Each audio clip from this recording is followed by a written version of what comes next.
Welcome to Practice D&E, the podcast that teaches you how to set up, build and run your own practice. Sponsored by Icon Practice Practice Management Software, get anywhere access to your system while saving thousands in upfront costs. Visit iconpractice.com now. Hi, I'm your host, Matthew Holmes, and this is episode 5 of Practice D&A, the podcast that helps you set up and run your own practice. Today, we're going to look at the ways that you can fund your practice and how you can make sure that you don't run out of money when you're getting started. I'm sorry it's been a little while since we've brought out another episode. The reason for this is that we've been launching Icon Practice. Icon Practice, it's a full-featured practice management system which has been built by me for small to medium-sized clinics of about 1 to 5 practitioners. It's a secure web-based software that gives you access to your practice for a tiny fraction of the cost that traditional systems cost.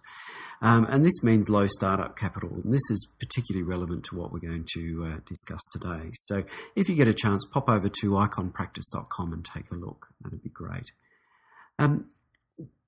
What we're going to look at now is what are the funding options that are available to you when you first start your practice. Now, really, you've kind of got 2 options. You can go for the first option really is what is referred to often as bootstrapping. Now, this is my favourite sort of model. I quite like this approach. But with bootstrapping, what you're trying to do is you're trying to keep your costs to a minimum and you're trying to fund the startup of your practice yourself. You're not seeking any outside funding for doing that. And one of the real bonuses for doing this is that you're going to retain 100% ownership of the practice and you'll get 100% control as well.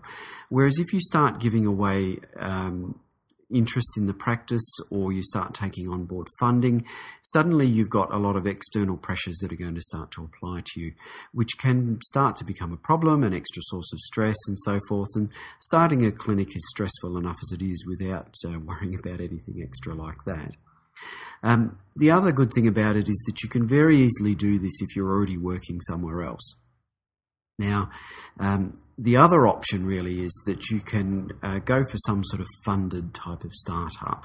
Now, you can get some funding and still work somewhere else so that you're kind of doing a bit of a mixture of a bootstrapping and a funded type of model, or you could just go completely outright and give up any other work that you've got, get some money to start your practice and then go ahead and just devote 100% of your time to it.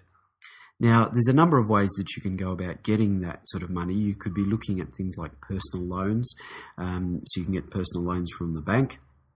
Strictly, I believe you're not supposed to actually use personal loans for starting up a business. But if it's quite a small business, you may be able to sort of get away with doing that. And sometimes the interest rates are preferential on a personal loan as opposed to one coming like a business loan.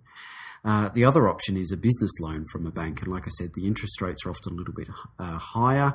You need to submit things like business plans and so forth to be able to get access to the money. But you may well be able to get a larger amount potentially than you otherwise would be able to just through a personal loan. But you'd have to talk to a bank and so on about this.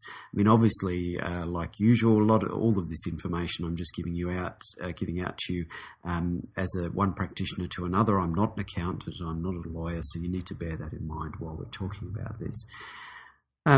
Apart from business loans or personal loans from the bank, another option for funding is that you can do hire purchase for some of the equipment that you need to buy. And that's for things like benches or ultrasound machines, computers, pretty much any sort of office type equipment you can get hire purchase agreements for these days.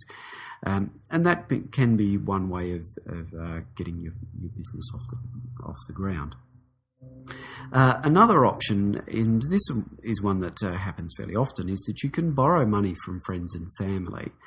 Now, this can be potentially fraught with difficulties because, sometimes with these types of things, somebody expects one thing, another person expects another, and you can end up with cross purposes as to what actually was supposed to have gone on. So it's very important that you set up clear expectations and understandings before you start borrowing money from family and friends. And I would recommend to you that you really need to put something in writing with these family and friends. You don't necessarily have to go go to a solicitor or something like that and get it drawn up. Maybe you do. It depends on your circumstances. But some sort of, just a short document saying, this is how much I'm borrowing. This is when you expect me to pay it back. This is how much interest, if any, I'm going to be paying to you, or this is what the repayment schedules are, etc. And that way it's there in black and white. And if there's any misunderstanding later on, people can be, you can always refer back to that and say, look, I'm sorry, there's misunderstanding, but this is what you agreed to, and this is the arrangement that we have. And hopefully, therefore, you're less likely to end up in some difficult situations. One of the real bonuses about borrowing money from family and friends is obviously they're likely to be a bit more understanding and a bit more flexible than a bank. Banks are going to have very tight criteria as to how they're going to lend to you. And so, you would expect that your family would have slightly slacker criteria, which can obviously be a good thing for most people. The other possibility that you can do is you need to sort of define whether or not the person is going to be getting equity within your business or whether they're actually going to be getting repayments from you. So you may find that you have a family or friend or even some third party that's willing to fund your practice, and they may want to actually take a stake of the practice. And so, you may end up owning 50% of it, they end up owning 50% of it. And that can become a quite sort of difficult situation, particularly if you're the one that's actually in the business doing a lot of the work to actually get it running and so forth, and all they've done in inverted commas is supply the money. You may end up feeling a bit resentful towards that person after a while. So my personal preference is that rather than giving away any ownership in your practice, you should try and keep hold of as much of that as you can, and preferentially go for more of a repayment type schedule with that. What we then really need to look at is what you do with the money once you actually have it. Now, your job as your practice's CEO, in inverted commas, is to decide how to best allocate any money that you've got. Okay? And now by that, I mean you need to put it into the area of practice that's going to generate the best return on investment for that money. Okay? For example, if you're starting out, it's very tempting to go out and buy the best treatment bench or the best ultrasound machine or get a complete pharmacy of herbs or whatever that you can possibly get for your money. Okay. However, you really need to look and see whether that's going to make a good return on the money that you invest. Okay. For example, would a basic treatment bench enable you to still treat 80 to 90% of the patients that are going to come into your practice without any problems? And I would expect that for most practitioners, that's actually going to be the case. And so that potentially could mean that you could spend a couple of $1,000s on a bench rather than, $7,000 to $10,000. And that's going to save you therefore at least sort of $5,000 that you could spend on marketing your practice. And marketing is something that can bring you a very measurable return on your investment, and it's going to bring some cash into the business, which is what you need. As an extension of that, you also need to sort of consider the premises that you rent. It may be lovely to have a nice big office with loads of consulting rooms, and one day you may actually need that. But you need to look at, is it likely that you're going to be able to afford the rent on premises when you're just starting? You may be better off starting smaller and then move to larger offices as you get busier. Obviously, it can be a bit of a pain to move to larger offices, but that's better than going broke when you're trying to start out. Okay. The other thing you're going to need to do when you've got your money and you're trying to work out your practice is you need to budget for your cash flow.